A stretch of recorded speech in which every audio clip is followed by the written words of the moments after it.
Berhalter ball prevails once again, and the USA are through to the round of 16, alongside with England, who also won their game against Wales, but I was honestly not watching that. I was watching the USA against Iran game that was taking place and would determine basically who would make it out in second place of Group B, and it ended up being the United States of America, who got that 1-0 win over Iran, and very deservedly so, if you ask me. The USA played so well the first half, especially. The first half was so amazing by the USA.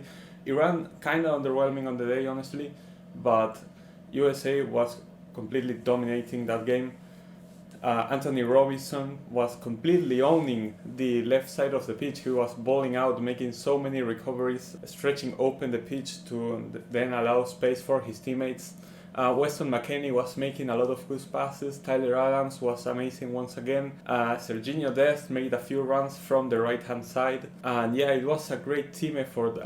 Tim Ream was a solid rock at the back, making sure none of the Iranian counterattacks had any effect on them. Iran only tried long balls through the entire first half as their only means to attack. They were basically holding out for a draw, a similar way as Ecuador was trying to do the same a bit earlier today.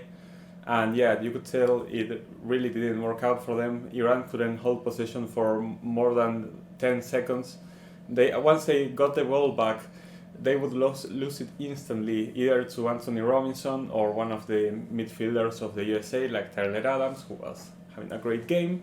And that combination came to fruition for the United States. Weston McKennie, great long ball for a run from Serginho Dest, who then heads it in for Christian Pulisic, who else, Captain America, to get the tap in and get the 1-0 up for the United States. He did get injured after scoring the goal. He had a clash with the Iranian keeper. He had to be subbed off at halftime. I haven't looked up anything about his injury. I just hope that that it's nothing serious and he gets to recover for their game ahead. That is obviously going to be on the round of 16 against the Netherlands. But yeah, the US very deservedly got the lead in the game. And for the second half, they tried to make another approach. They still looked great, especially in the first few minutes. But you could tell that Iran, knowing that they needed a result, were trying to push a bit more for it, but they couldn't really get that far. It wasn't until the US started to look a lot more tired that Iran got the more clear chances to score an equalizer. And for the amount of chances they got, you could make an argument that Iran deserved an equalizer. They missed a few sitters. One was a header like right underneath the goal in this small box, and that went somehow above the bar. Then Godos missed one from the penalty spot, a cross that was coming from the right hand side, and yeah, Godos just got it completely off target. And Taremi got really close near the end. After a crossing, he tried to simulate a penalty. He was diving in, but the ball went underneath Matt Turner's legs. It was a very bad attempt by Matt Turner to clear it. I don't know what he was doing going out like that. And the ball went underneath his legs and it was heading towards the goal. Anyone who was there for the Iranian team to tap it in would have scored the equalizer, but the man who was first was Walker Zimmerman, who came in during the second half and yeah, basically was the savior for the United States in that last chance for Iran, who tried their best but couldn't get an equalizer. Iran, very underwhelming, honestly, not only in this game but against England, obviously. They had a very good game against Wales, but they're going to exceed this World Cup. Very disappointed on their performance. I gotta give a public apology because I put the USA to finish bottom of this group with 0 points, and not only have they qualified for the round of 16, they have gotten a point out of every single game in this group, which is something I never thought they would be able to do. They got a point against Wales in a game that you could argue they deserved to win. They got a point against England once again, and now they get this massive win over Iran, playing some fantastic football for most of the game. As for Wales, who were the team I picked to finish second in the group, very, very underwhelming. Against the USA, they played maybe 20 minutes of good football that got them that equalizer. Against Iran, completely dreadful and deserved to lose.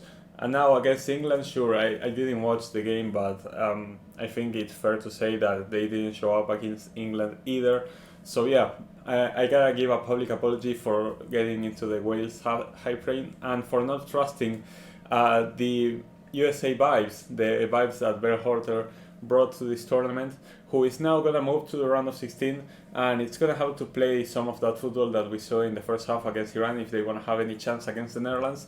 But the Netherlands weren't that convincing of a team during the group stage, so the USA definitely has a chance to get something out of this game. It will be very interesting to see. Tomorrow, of course, it's gonna be a big one for me, Poland against Argentina. The math is pretty simple for Argentina. A win and we are basically guaranteed top of the group. A loss and we are eliminated from the World Cup. And with a draw, we'd qualify if Saudi Arabia and Mexico draw each other or if Mexico doesn't score more than 3 goals against Saudi Arabia. Basically, we don't need Saudi Arabia to win, and with a draw we should be fine. But it's very key that we win this game against Poland because it makes our road so much easier. Since if we win this game, in the round of 16 we are gonna play either Denmark or France, and our potential quarterfinals opponent would be either Netherlands or the United States. Meanwhile, if we finish second of our group, we're gonna play France in the round of 16, and even if we manage to squeeze by France, our next opponent could be England, which I guess is a tougher opposition than the Netherlands are, at least in my opinion. So yeah, it's gonna be very, very important for us to win tomorrow. I'm so nervous, but I believe we can do it. I'm confident. And you, of course, are gonna have a match reaction about the Poland-Argentina game once it's over. And I may go live somewhere. I'll make sure to tell you guys. So yeah, thank you for watching this video and see you tomorrow.